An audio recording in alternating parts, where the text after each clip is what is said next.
Hello YouTube, this is Morgan Airspeed Prime here with my next Avatar video. This is going to be the next part of my Dawn of Yangchen Recap series.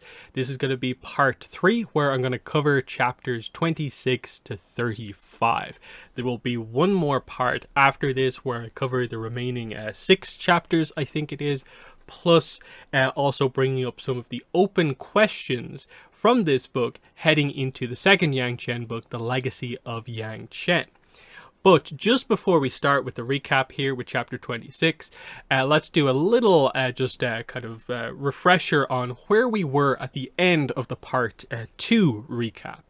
So, the situation that we had for ourselves here was Kavik and Yangchen dealing with the fact that they've just discovered that Q has been killed, and that happened effectively because of their own actions.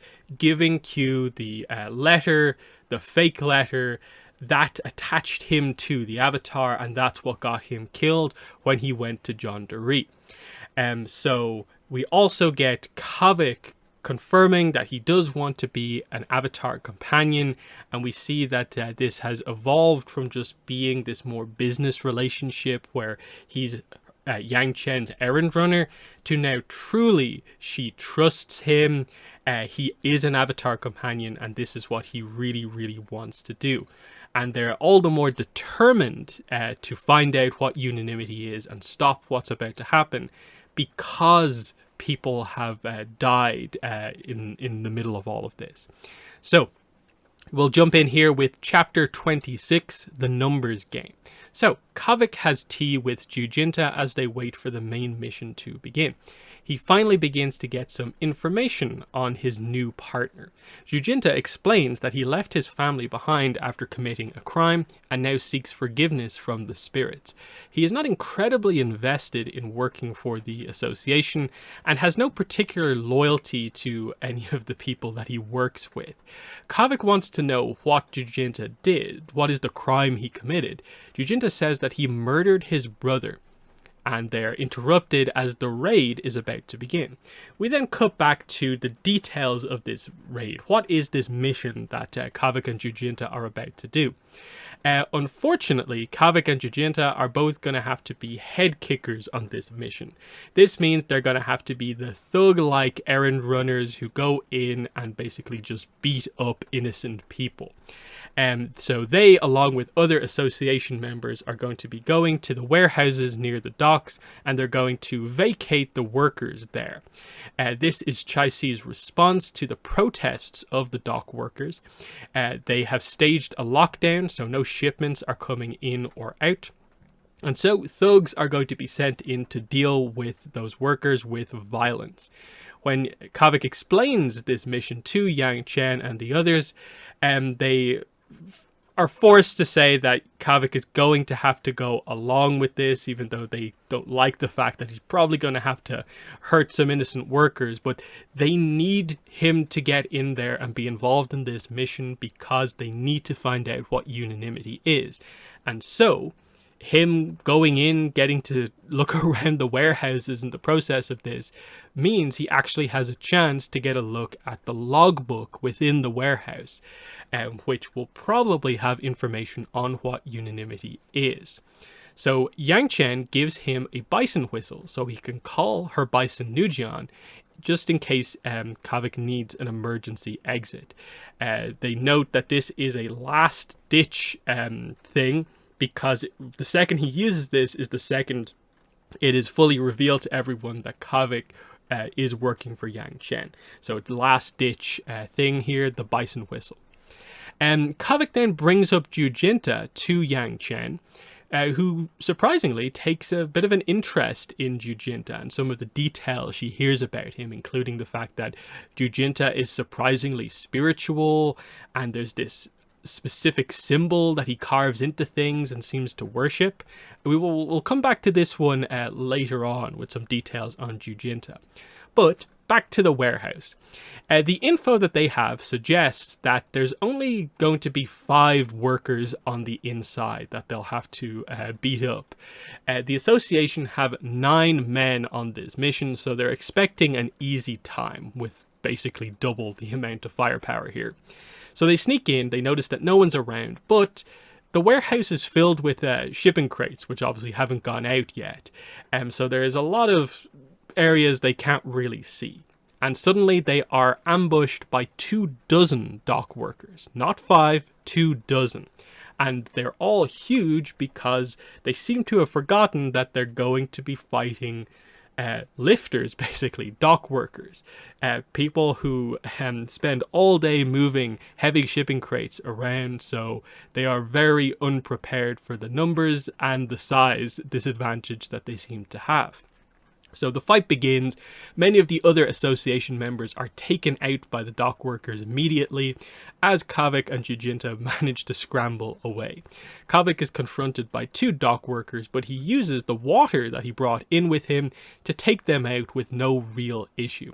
Kavik then stays hidden, moving along the warehouse, searching for the logbook, but he then spots Jujinta fending off 4 men with just a knife. He knows Jujinta is in trouble and shocks himself by actually jumping in to help his partner. He wraps all of the water around his arm and prepares to join the fight. We cut then to the aftermath of the fight. Kavik has in fact won. It was hard fought, but he has managed to win and get an injured Jujinta out to safety. They're now atop a stack of shipping crates up high, and they're basically surrounded by the remaining dock workers. The dock workers ask them why they work for Chai Si. They note that with thugs sent in to get them out with violence, there was never going to be a negotiation with Chai Si. So they see the only option for them to make any impact is to burn the warehouse down. So Jujinta and Kavik realize they only have one option here to get out alive, and that is the water tanks that are on the ceiling, which are there in case of a fire at one of these areas. So that's exactly what's about to happen. So Jujinta uses his last 2 knives to try and burst the tank open. He nails the first throw, but it doesn't penetrate deep enough to fully cause the water to come out. He now has to use his last knife to hammer the first knife deeper, basically executing the same throw that his opponent in the knife throwing competition from earlier on did. Kavik says they are done for if he misses, but Jujinta just says that a Yuyan never misses and nails the throw. The water comes out, and Kavik is the only waterbender in the warehouse. He goes all out with his waterbending and puts out the fire and wins the fight, wins the day. We then cut to chapter 27. In the aftermath, Tail berates Kavik for destroying so much of the cargo with his waterbending display. Kavik argues that if he hadn't done what he had done, they would have lost everything, and he has in fact saved about half of the goods. Tail has given Kavik the logbook to note down what has and hasn't been destroyed, so Kavik is all the time memorizing what's happening here with the item that he's been looking for here, just handed to him. Tail says that he hopes that the boss agrees with Kavik's appraisal of the situation. Tail then turns to Pang, who was the leader on this mission, and Pang is in trouble here. Tail suddenly stabs Pang, killing him and just having the others dispose of his body. Kavik is going to be sent before the boss for judgment on this situation. Jujinta tries to stand up for his partner, but Kavik has Jujinta stand down. Then we cut to Kavik being brought before the boss of the association. They arrive at a luxurious 2-story cottage, and Tail tells him to go inside with the logbook. A worried Kavik enters and awaits his fate. He hears footsteps as someone comes down from upstairs, but these footsteps are familiar to Kavik. The door opens and out walks the boss of the association, Kalyan, Kavik's older brother. That brings us to chapter 28. So Zhongdu Han is nearing full panic mode as he receives a clear no as the response to his request to have Chai Si send him Unanimity. Things are falling apart for him. He has heard rumors that the Earth King is about to intervene in Bin-Er, and the growing unrest of the people in Bin-Er is getting worse. It's near chaos in Bin-Er. It is revealed that in response to Yangchen figuring out that they are processing extra shipments not allowed by the rules of the Platinum Affair agreements, that the Shangs just decided to cut back on these extra shipments, including firing the workers who would process those shipments. This has made things worse, and they don't seem to really understand why this has made things work. Hansha just bemoans his situation, noting that things are going wrong only during his time as Zhongdu, and he just wishes that things would work the way that they've worked for previous Zhongdus like Duxin. He wants to get in, make enough money to live a life of luxury, and then get out. Now he seems to be on the brink of ruin, and Unanimity seems to be his only option to succeed. So he is on his way to Zhongdu to speak with Chai-Si directly. He arrives and they get straight down to business after a brief back and forth about Chai-Si's permanent solutions for how she deals with spies because of what happened to Sadao, Q, and so on. Her answer remains no. She will not deploy Unanimity just because he has created a mess in his own city. She has put the research and money into Unanimity and won't let it be wasted by someone like Hansha. Hansha tries to force her hand, explaining that he knows that she has plans to build a dynasty for herself. She wants to etch her bloodline into history and use Unanimity to keep power forever. He threatens to tell the Fire Lord of her ambitions. He also intimidates her, and this seems to work. She seems to relent, but says that it will take time to organize Unanimity to be shipped. Hansha, like Yangchen before, knows what this means. She says she agrees, but she will delay and delay until eventually he will be forced to give up. He leaves knowing that he now has only one choice, to activate his one long-term plan.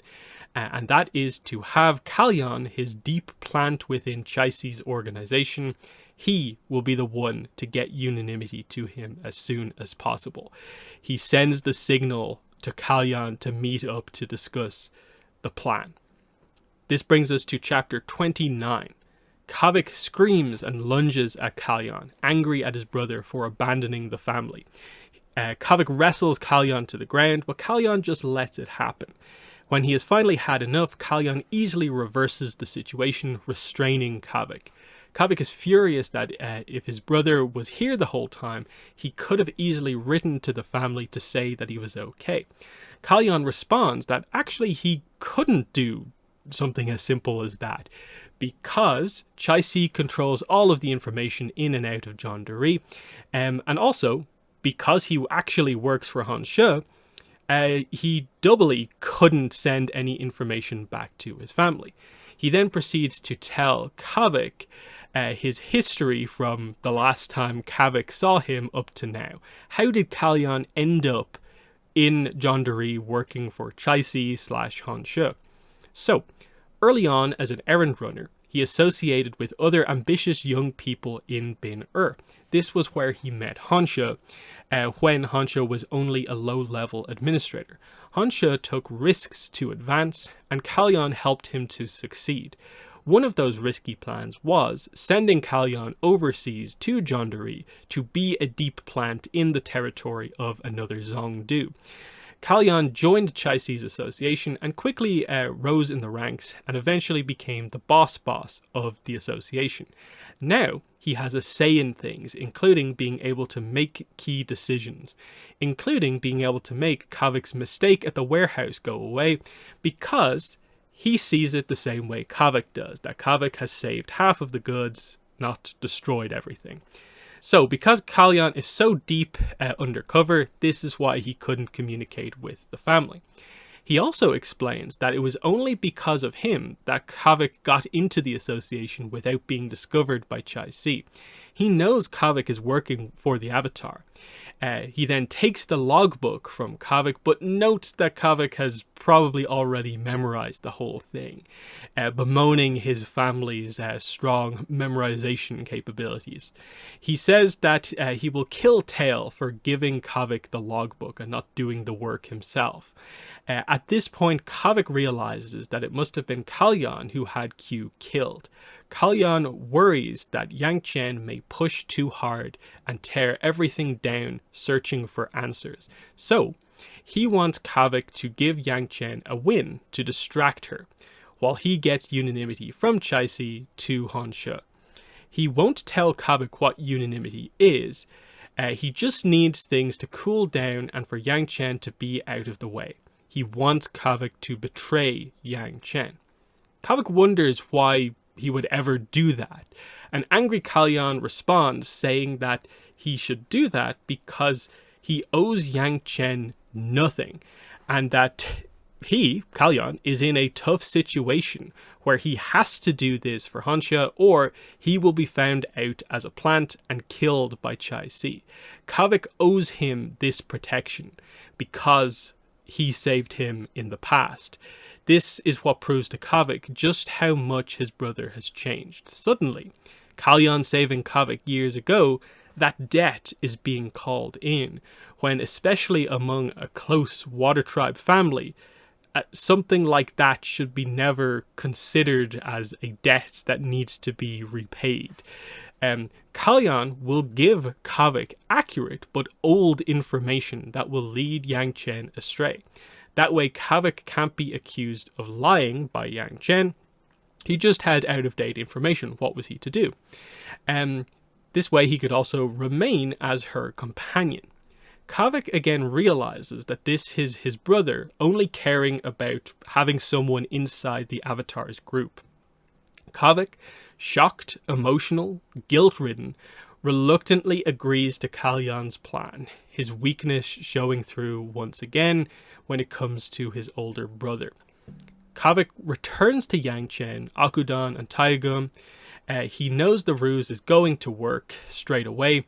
He tells the truth as much as possible about what has happened, but then begins to slip in the lies. That apparently unanimity is not in Zhongdu yet.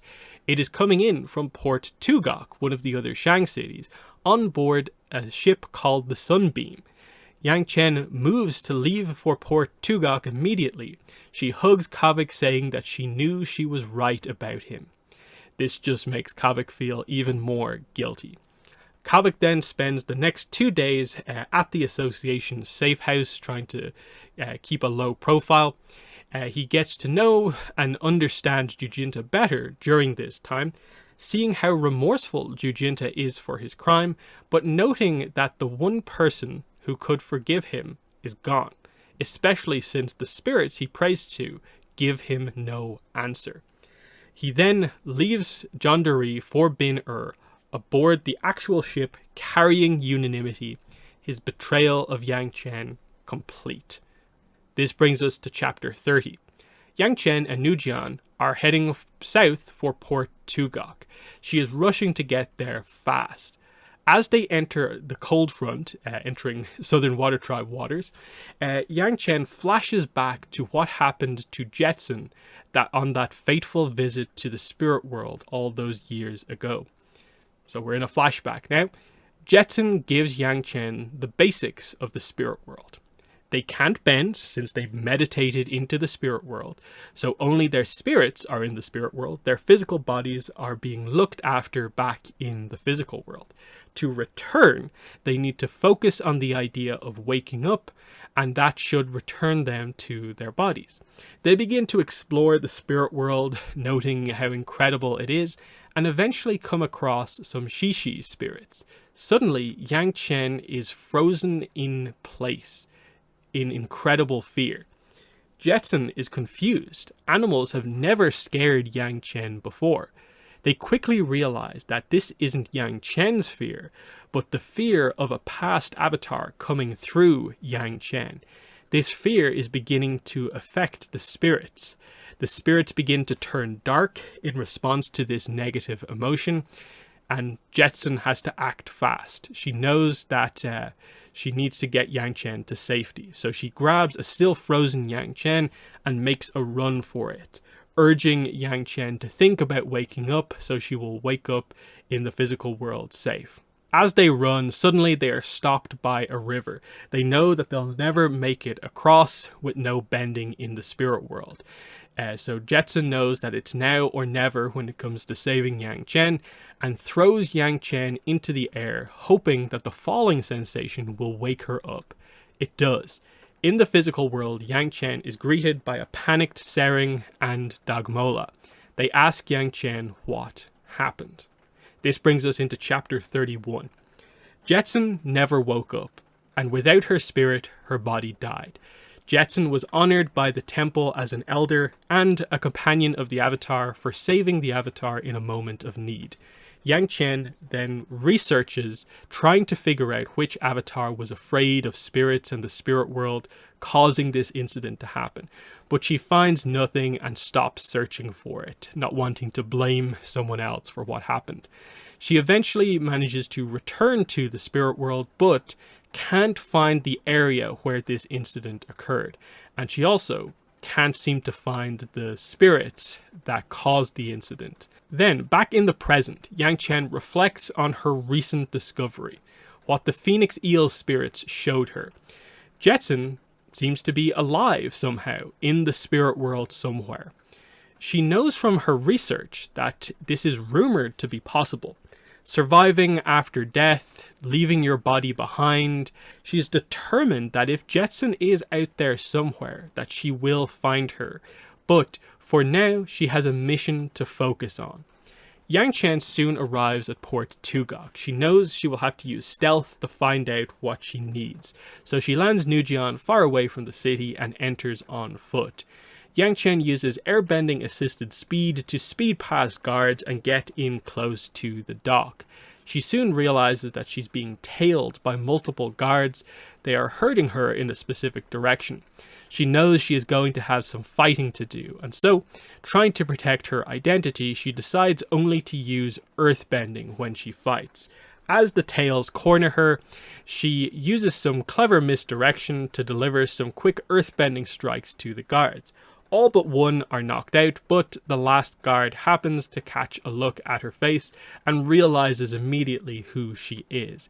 Now, Yang Chen has a hostage, and in Port Tugok, unfortunately, there's only one solution for her to deal with this unexpected hostage. So, she takes her hostage to the Port Tugok Order of the White Lotus safe house. She is not a member, but she knows all of their codes. At the door, she tries to initiate a game of Pai Sho, saying all of the right phrases, but the man knows she's the Avatar and that she's not a member of the Order of the White Lotus. Frustrated, she says aloud all of the moves in the pre-planned game that they use as a code between members. He asks why she is there, and she points to her hostage on the ground. He freaks out and immediately goes to get a higher level Lotus to see what they should do. This brings us to chapter 32. Yang Chen is reluctantly let inside. They take the hostages in, and Yang Chen is handed off to the higher level Lotus, Mama Ayunarak, who has in fact taken Kavik's advice and come to Port Tugok. There is an immediate tension between the two women. Ayunarak is not a fan of how active Yang Chen is, how she has no ability to wait, and Yang Chen really doesn't like the White Lotus's approach of waiting until moments of generational importance before choosing to act, when they could do so much more if they moved immediately. She remembers how the Order of the White Lotus did nothing to help during the Tianhaishi crisis. Yang Chen realizes Ayunarak is a very high-ranking Lotus and that she is from the north, not the south, so she must be up to something important in Port Tugok.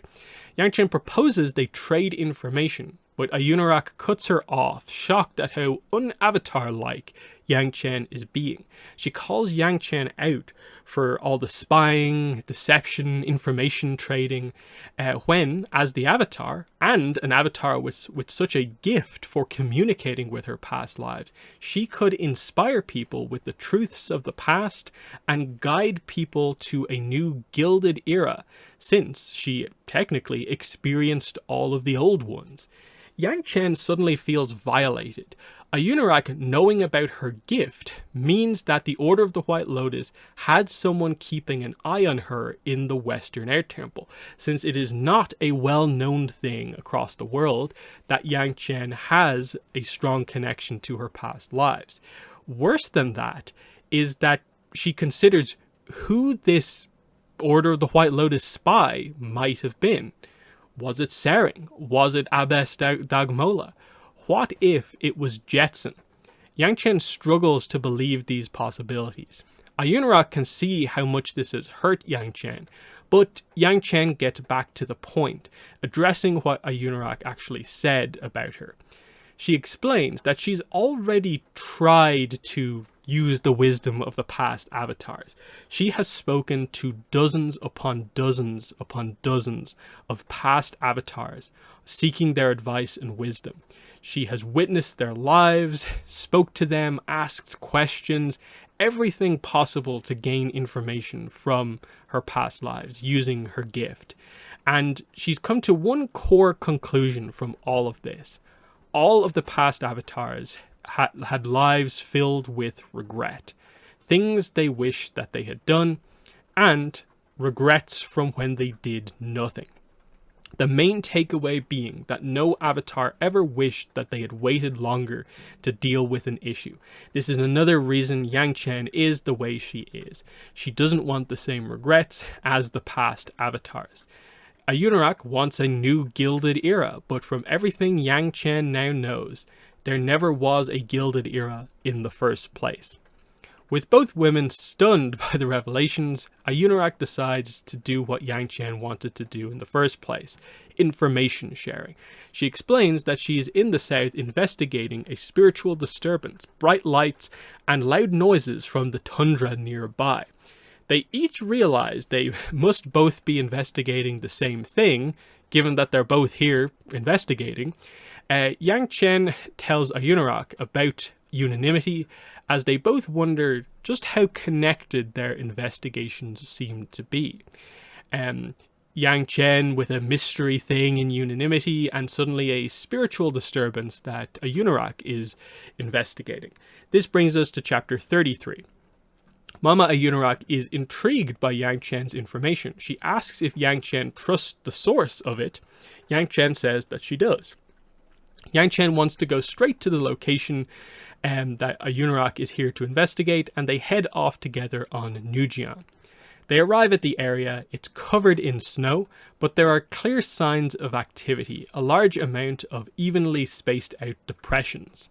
Yangchen uses the avatar state to clear the snow from the area. Looking at the area again, they can see that it's covered in craters from what look to be meteor strikes or something like that. They look at the area from high up and notice glittering rocks regularly spaced, and think that it very clearly looks like distance markers for some sort of a target range. Their assumption now is that Unanimity is some form of a new long-range weapon, since the craters match no bending or weapon they have ever seen before. This brings us into chapter 34. Kavik is on board the Queen of Omashu, the ship transporting Unanimity to Bin-Ur. Kalyan wants his brother in Bin-Ur to protect their parents. Kavik still wonders what Unanimity is, especially given that he can clearly see the 3 giant crates that Unanimity is in. He knows this because of the muscle brought in to guard it round the clock. 2 men and 1 woman, all huge and powerful. Kavik can tell that they're all Fire Nation, and likely benders since they carry no weapons. Kavik tries to talk to them to get information on Unanimity, but they all have very little to say. The only thing he figures out is their names. The woman is Ying Su, and the 2 men are Zhao Yun and Thapa. As the ship arrives at Bin Kavik can already see the signs of tensions worsening. What's happening in Zhongdu with the dock workers is happening here too. Head kickers all over the place, keeping the riots at bay. Kavik then watches as the Unanimity crates are lifted off the ship by hoist ropes. The dock workers are struggling with the heavy weights when suddenly Kavik spots a jet of fire fly at the rope. He tracks it back to its source, Yingsu. No one else notices this as the rope breaks, causing the Unanimity crates to crash to the ground, breaking open.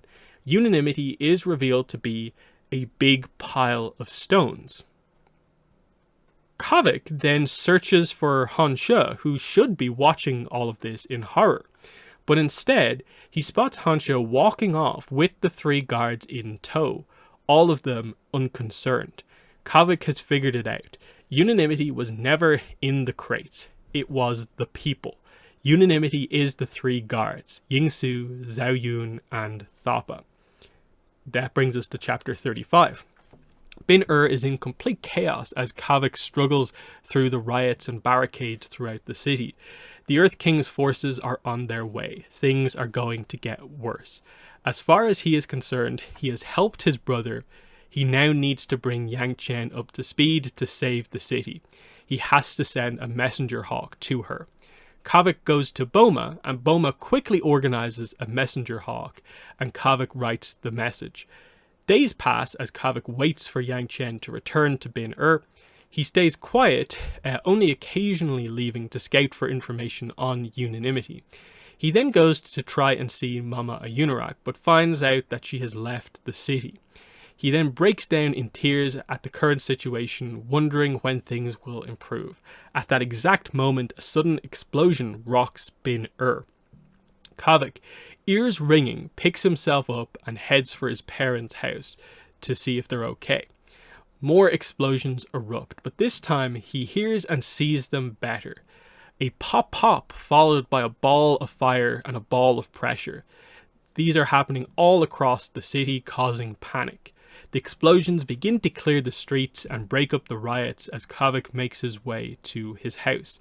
His parents are delighted to see him safe, but ask where the Avatar is. Kavik says she will be here soon. She will fix this. Soon, Bin has been beaten into submission by the relentless explosions. This is Unanimity, the power to stabilize a city in crisis, the power to oppose the world leaders. Kavik can't believe that apparently this is the work of 3 firebenders. Out of the blue, there is a knock at the door. It is Jujinta. He hands Kavik back the bison whistle, and Kavik notes that he looks a completely changed man. He says the answer has come to him. Kavik was right. Kavik acknowledges that meeting Yangchen can have that effect on a person. This meeting confirms that Yangchen is now in Bin The plan is in motion. Jujinta says everyone is waiting for Kavik. And that is where we will end part 3 of the recap. And like I said earlier, one more part to go. There's just a few more chapters left, and then we'll also address some of the open plot threads from this first book as we head into Yangchen Book 2, The Legacy of Yangchen. But yeah, other than that, if you have any questions or comments, definitely leave them below. But other than that, that has been the video. Thanks for watching, and bye.